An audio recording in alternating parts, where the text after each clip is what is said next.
And then I had this encounter with God watching a Michael W. Smith DVD when I was 20 years old. And as he sang and played Above All and Opened the Eyes of My Heart, for the first time I just went, wow, I understand the love of God, and I got to quit living the way I'm living.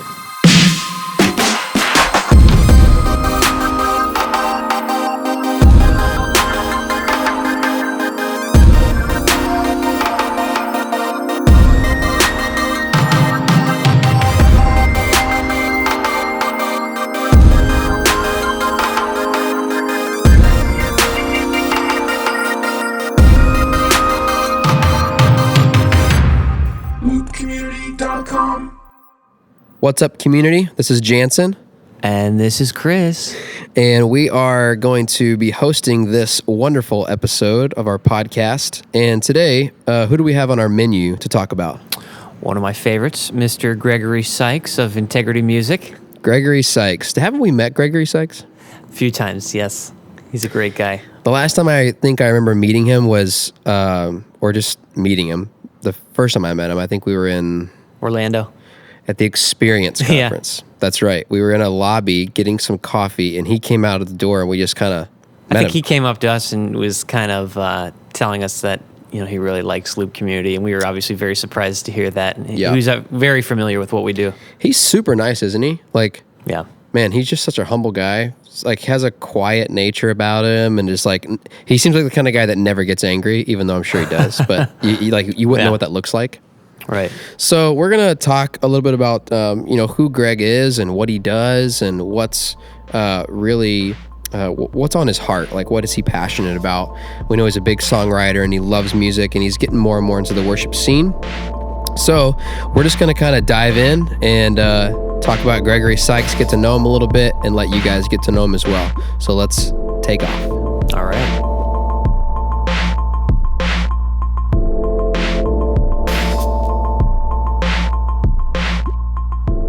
So, Greg, good to have you on this podcast. Man, thank you so much. Thank you for having me. I'm a huge fan of the LC, so I appreciate you having me. The LC. Dude, Loop Community? Yeah, man. It's good, man. We're so glad. Thanks. I know, I was thinking, like, it almost sounds like the OC. Like, you don't watch that show, do you? No, but, man, they should make a show about you guys, your wives. About the LC. Real Housewives of Real the LC. Housewives of LC. Oh my gosh. My wife would probably love that. So, dude, so good to talk to you again. I know we hung out just a few months ago in Canada. That was fun. Mm-hmm. Thank you so much for the pedal. Looptimus. I'm so crazy about it. Actually implementing it this Sunday at church for the first time. Oh, that's my awesome, guitar player friend helped me.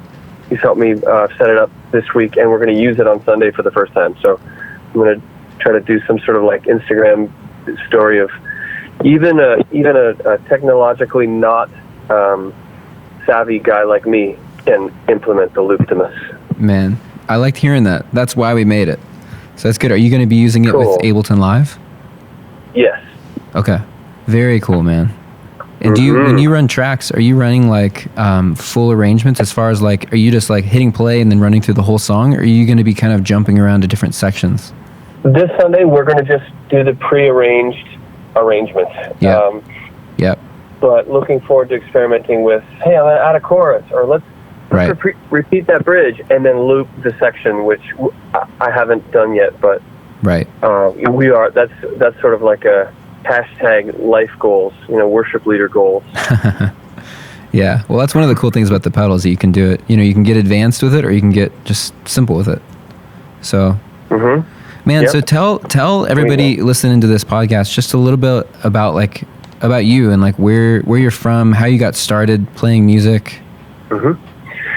Yes, I grew up in Windsor, Ontario, Canada, which is a border city to Detroit, Michigan, and not too far, actually 8 miles away from 8 Mile, where the famous Eminem came from. Oh, nice. So clearly he's one of my influences. If you listen to my music, you'll hear it.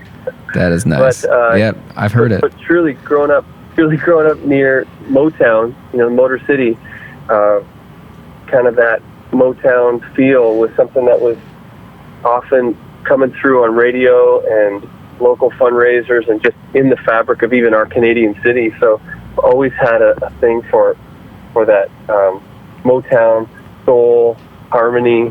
And before I started attending church on a committed level and became a Christian, I was actually first inspired by rock music, Nirvana, Green Day, got a guitar, and my mom said I could take guitar lessons, and so I brought these certain rock songs I wanted my teacher to teach me. And once I learned enough of the basics to learn my favorite songs, I actually, regretfully, I quit and just began playing by ear. And I always wondered what it would be like if I never actually quit formal lessons. But ended up then, when I got a little bit older, through when pop music began to sort of take over radio when I was in high school, my buddies and I one day confessed, hey, man, I actually kind of like, NSYNC, Backstreet Boys, Boys II Men, that harmony thing.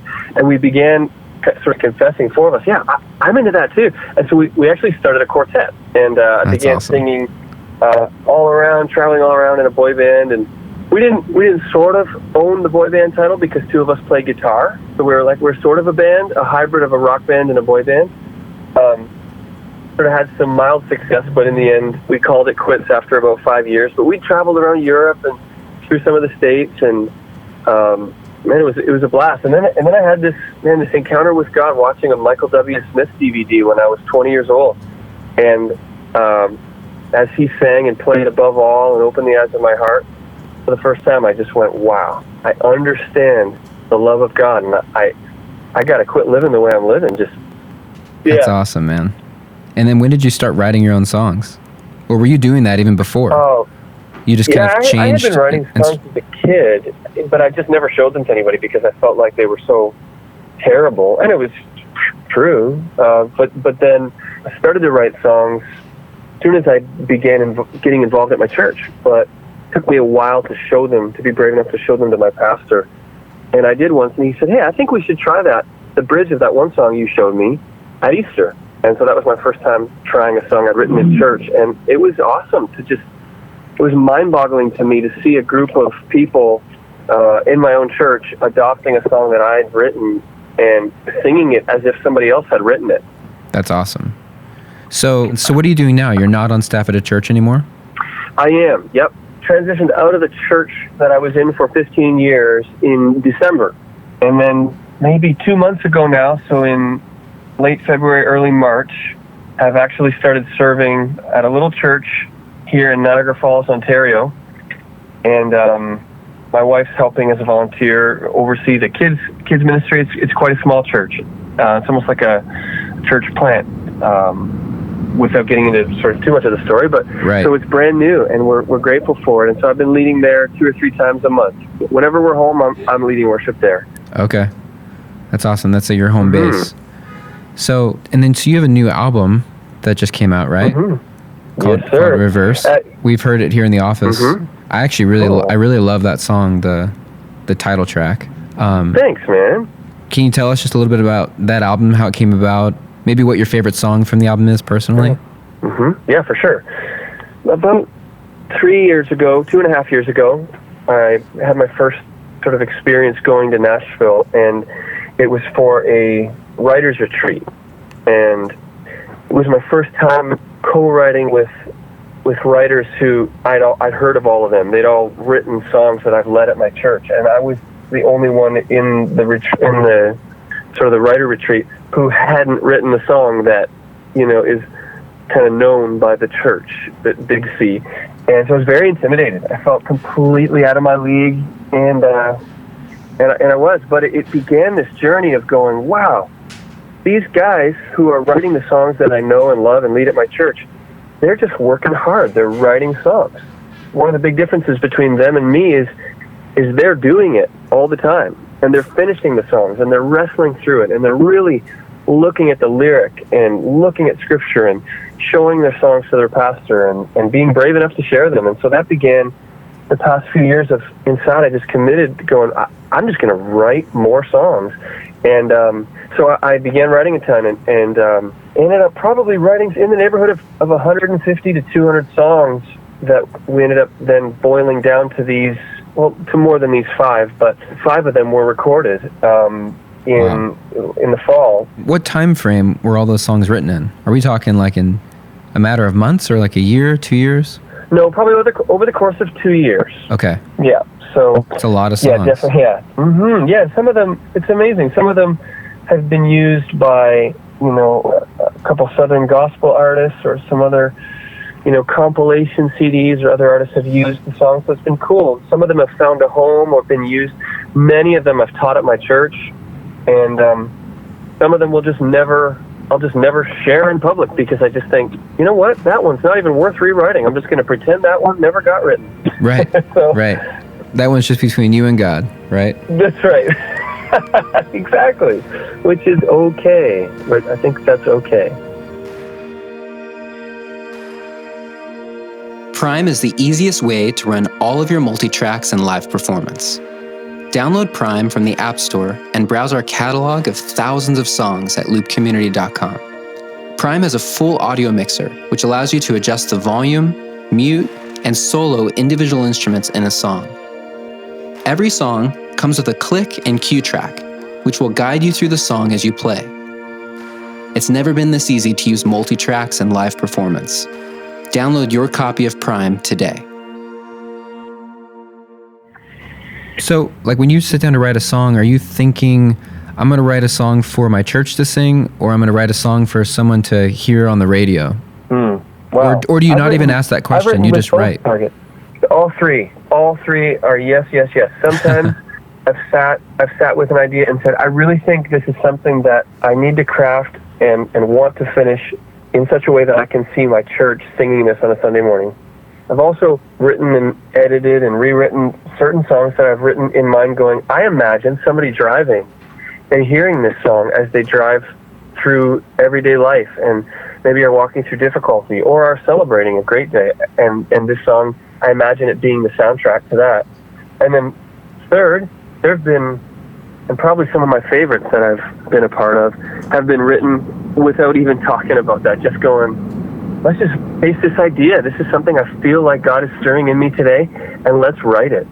And then it was only afterwards, when the song was done, went, oh, you know what, this could work in this context or that. But I do think there's something really good about writing with a target in mind.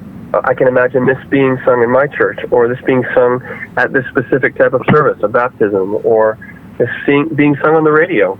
Right. Where it gets funny is then my human nature to want to try to control the result of that work and say, okay, now what's going to happen with it specifically? And oh man, that is where I struggle in my own selfish desires and humanity between my honest desire to let go and allow God to just move the pieces of my life as they should be to get the results that He desires. Between that desire and the desire to, I want to do well, man. I want to be successful. I want to make a mark. Right. So right. I feel like some days I get it right, and some days, more than I'd like to admit, I just drop the ball.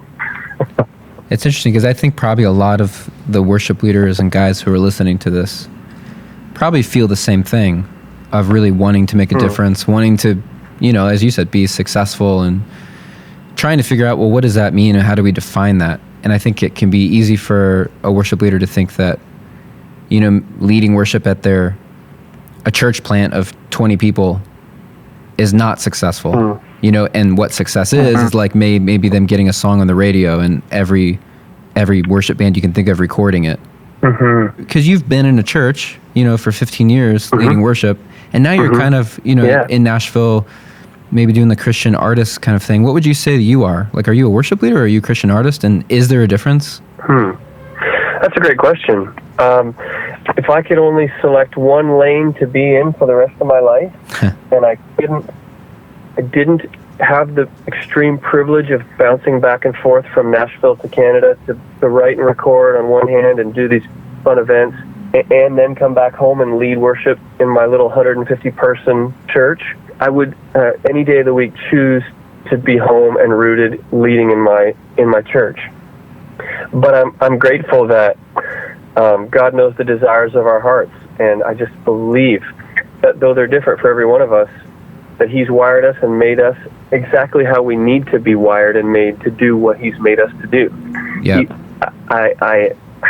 I don't know how some guys can spend their life on the road as full-time traveling, artist guy. I just couldn't do that. But yet there are seasons I'm finding myself in lately where we're traveling a heck of a lot.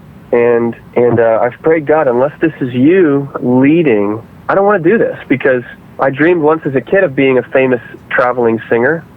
But the more I travel, the more I realize that's really inconvenient, actually. It's a lot more convenient to just stay home and lead worship in my community. Right. Yet, it's hard to be in one place and lead worship in one place every weekend. Right. That requires just as much commitment and tenacity as does traveling. In fact, I think it's harder in some levels, because if you pop into a new city every week, it's easy to be loved. Bring your best A game, tell the same story, sing the same song, and move along, and you're loved in every city.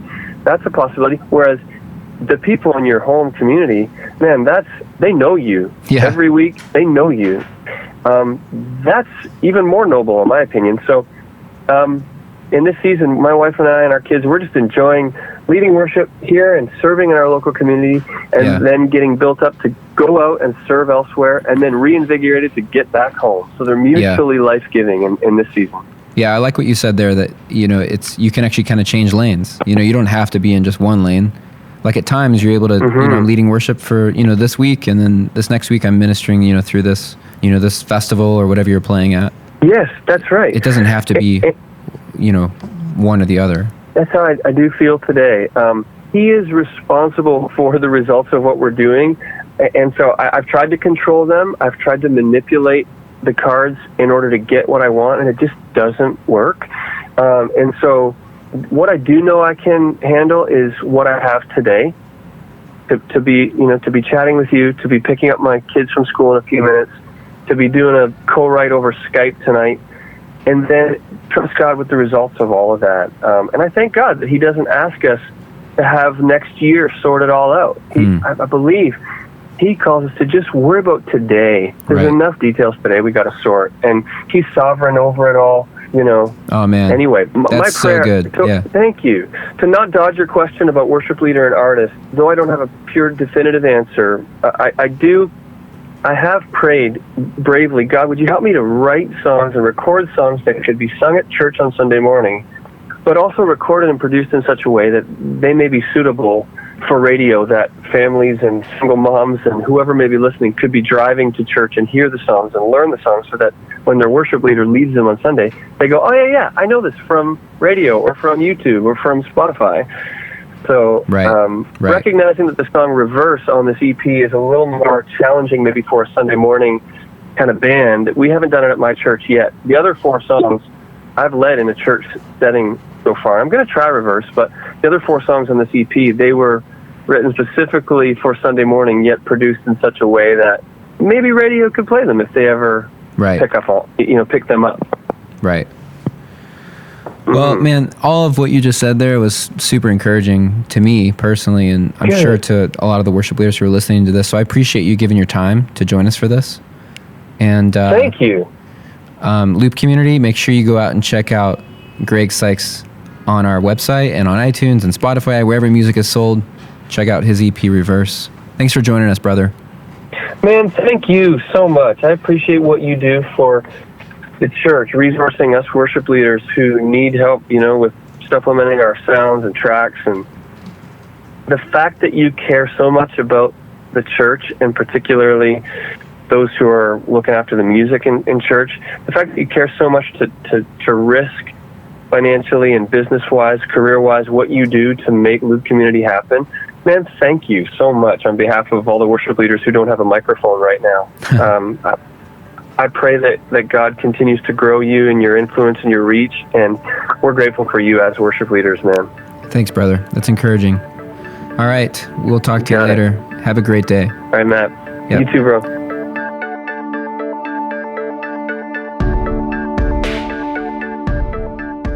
Hey, Loop Community. It is time for our Contributor Spotlight. this month's contributor spotlight is Brandon Sharp. Brandon is a great guy. He's from Nashville, Tennessee, and he's studied music. He's been an LC contributor since 2011, so almost since the beginning. Brandon runs a band called Long Hollow Wave. They do a lot of great stuff. He does a lot with youth ministry. When he performs, he'll actually jump over his keyboard rig sometimes, which always gets everybody excited, especially the kids. Brandon is very proficient in main stage. He travels around teaching people about main stage and just how to use it to the best of their abilities. But yeah, you're going to get to hear a little bit from Brandon, and then we'll show you one of his tracks that he created for This Is Living by Hillsong Young and Free. Hey, my name's Brandon Sharp, and I'm from Nashville, Tennessee. I've been contributing to Loop Community for many years, all the way back to 2011. And I remember the very first track that I uploaded was a song called Shadows by David Crowder. Loop Community has helped my churches over the years, and that you have all these tracks ready to go that you can download at your disposal and then build your worship sets and be ready to go. It saved me a ton of time knowing that I have these tracks for these specific arrangements, and now I can focus more on original content or new and fresh arrangements of current songs out there. I am LC. Well, thanks, Brandon. It's great to hear from you. And now, Loop Community, we're going to listen to one of Brandon's tracks that he created for This Is Living by Hillsong Young and Free.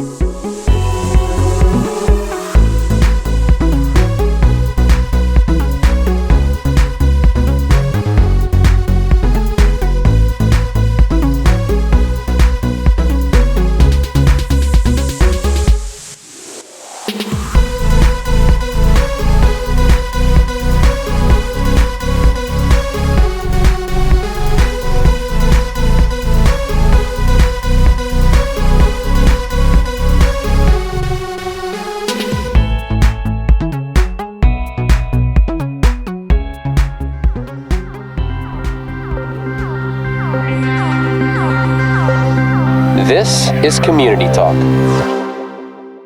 Wow, that was awesome. Greg is, like I said, such a humble guy. Love just kind of hearing from him and what's on his heart. The amazing Canadian he is.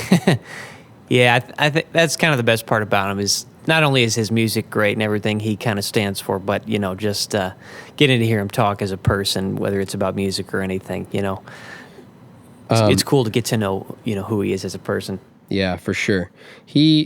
One of the things about him that is really not in his nature, I felt like, was the whole, like, the whole boy band thing. I love that. Like, he was talking about, you know, some of his aspirations as he was in that band, and like the guys that were like traveling around aspiring to be the next Backstreet Boys or something. And I just like, I would look at him now and see where he's at, and I would think, never would he be that. I know, I was very excited, and I was laughing, you know, when he said that he grew up listening to Green Day and Nirvana, but he had this closeted love for NSYNC and things. That was great. So we'll have to see if we can track down some pictures of boy band Greg Sykes. Or maybe you guys can help us. That's right. Facebook is a wonderful thing. Some of the things that he mentions, one of the biggest thing really that stuck out to me was he is getting more and more into songwriting, right? And it's becoming a big thing. And he mentioned that story about how when he had a lead and he had written a couple of songs and he wanted to kind of introduce them, but he was kind of afraid, right? Like he was afraid of his songs like getting shot down because his music director, he thought, oh, this is going to be really crappy, or no, we don't really want to do those. We just want to stick to what everybody knows. And so he talked about, you know, how it's okay to be in that place where you're a little bit afraid as a music creative. Yeah, it's kind of nice to hear that, you know, we see him as this touring Christian artist and, you know, seeing all his wonderful success. And it's actually nice and kind of comforting to hear, wouldn't you agree, that he encounters the same struggles that every person who writes songs, encounters, you have ones that you love and then ones that you don't ever want to share with anyone. That is definitely true. I know that in my limited songwriting experience, I definitely have those songs where I think, man, this is awesome. And then I have those songs where like, this is the last thing I'm ever going to do because it's terrible.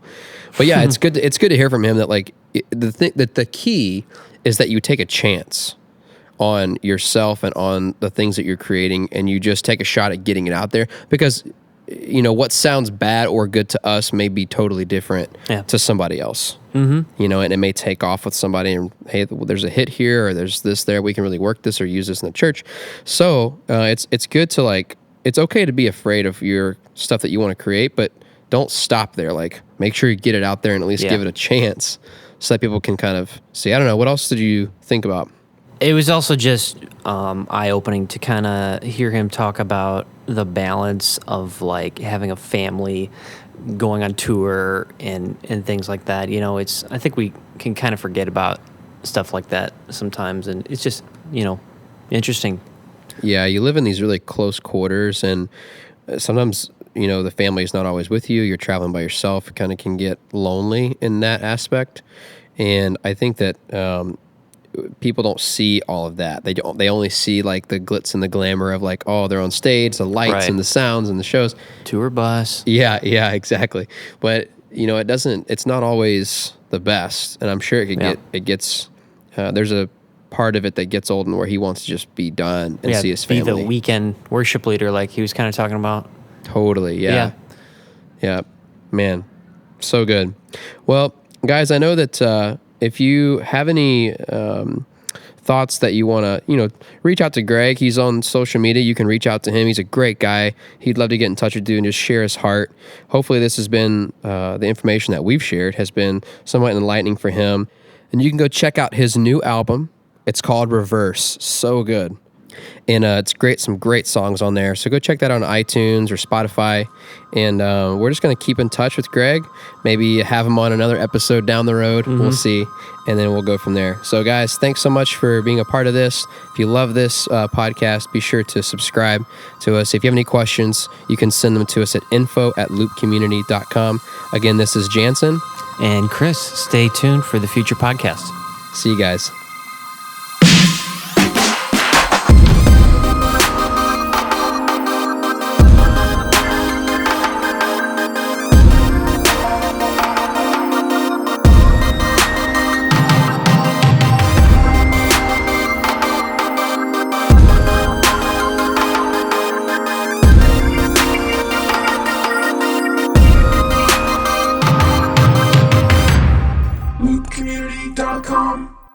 Thanks for listening to the Loop Community Podcast. Don't forget to subscribe.